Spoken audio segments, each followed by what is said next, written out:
السلام عليكم ورحمة الله وبركاته. نحمده ونصلي ونسلم على رسوله الكريم. أما بعد فأعوذ بالله السميع العليم من الشيطان الرجيم من همزه ونفخه ونفثه. بسم الله الرحمن الرحيم. رب اشرح لي صدري ويسر لي أمري واحلل عقدة من لساني يفقه قولي. اللهم انفعني بما علمتني وعلمني ما ينفعني وزدني علما. انشاءاللہ نن به سورہ نحل آیت نمبر 3 او سالور او یم بوایو انشاءاللہ. الله تعالی دې وینا حق ادا کولو توفیق راکړي. الله تعالی دې موږ تاسو ټول په قران کریم باندې پوي کړي او الله تعالی دې موږ ته عمل کول آسان کړي د رسول الله صلی الله علیه وسلم په طریقې باندې آمین. پرونی آیت کې الله تعالی احسانات او انعامات ذکر وو چې ما تاسو ته لپاره تاسو ځانونو نه بیبیانې درکړې او بیا مې تاسو بیبیانو نه تاسو ته زامن درکړل او نوسیمه درکړل او پاک روزي مې درکړه درته. نو په باطلو باندې دوی ایمان راوړي او د الله تعالی د نعمتونو نه انکار کوي.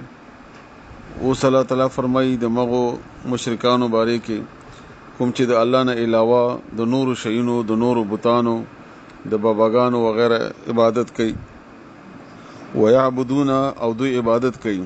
دلته دا خبره ذهن کې کینوي چې د دعا چې کوم د دام عبادت ته رسول الله صلی الله علیه وسلم فرمایي چې الدعاء هو العباده، دعا هی عبادت ته. بل حدیث کې رسول الله صلی الله علیه وسلم فرمایي چې الدعاء مخ العباده، دعا د عبادت مازغه دي. نو دعا باره کې هم دا خبره تاسو ذهن کې کینوي چې دا عبادت ته د الله نه علاوه د بل چا نه مدد غوښتل، نور چا نه امداد غوښتل، دا ټول شرک دی. کاغه بابا وی او کاغه پیرو فقیر وی او کاغه بوت وی او کاغه ارسوک چوي.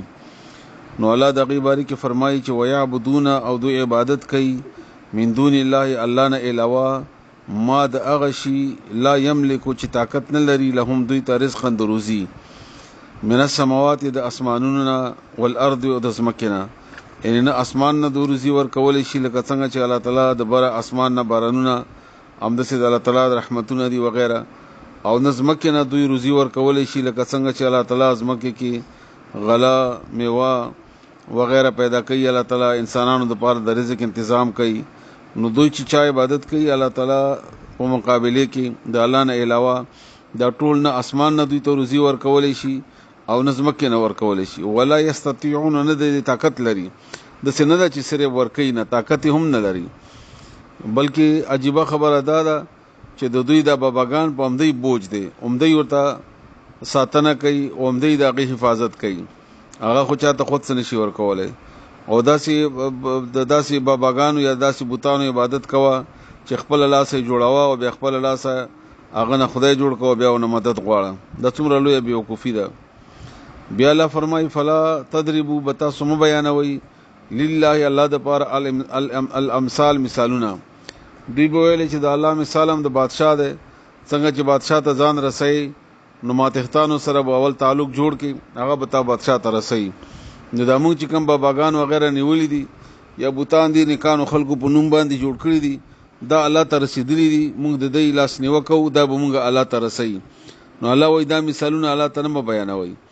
همدغه سی عربو مشرکینو به ویلي چې الله ته خطل دا سیدی لکه بکوټې چت ته خېج نو پوړی ضرورت ته ورته. نو دا باباګانو د موږ بوتان د الله تعالی د لپاره پوړیانی دي سړیانی دي. نو الله فرمای الله د لپاره داسې مثالونه مو بیانوي. ان الله بشکل تعالی یعلم پوهیږي وانتم او تاسو لا تعلمون نه پوهیږئ. الله دې موږ تاسو شرک نه بچ کی. ويعبدون او دوی عبادت کوي من دون الله سوا د الله تعالی نه ما د هغه شي لا یملکو چې طاقت نه لري لهم دوی ته رزق اندروزی من السماوات د اسمانونو نه والارض او د ځمکې نه شیئا هیڅ شی ولا یستطيعون او نه دوی طاقت لري. فلا تضربوا، بس تاسو مو بیانوي لله الامثال الله د پاره مثالونه.